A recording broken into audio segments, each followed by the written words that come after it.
जय श्री गणेश संकट नाशन गणेश स्तोत्र श्री गणेशाय नमः।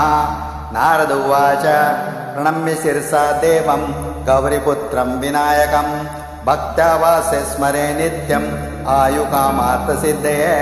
प्रथमं वक्रतुण्डं च एकदन्तं द्वितीयकं तृतीयं कृष्णपिङ्गश्च गजवक्त्रं चतुर्थकं लंबोदरं पंचमश्च षष्ठं विकटमेव च सप्तमं विघ्नराजेन्द्रं धूम्रवर्णं तथाष्टकं नवमं बालचन्द्रं च दशमं तु विनायकम् एकादश गणपति द्वादशे तु गजानन द्वादशे नामानि त्रिसन्ध्याया पठेन्नरः न च विघ्नभयं तस्य सर्वसिद्धिं करं प्रभो।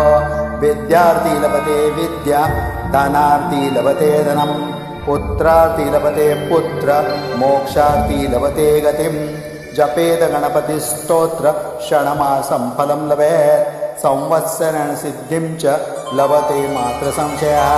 अष्टभ्यो ब्राह्मणेभ्यश्च लिखित्वा या समर्पयेत् तस्य विद्या भवेत् सर्वः गणेशस्य प्रसादतः इति नारदपुराणे संकटनाशन गणेश स्तोत्र संपूर्णम्।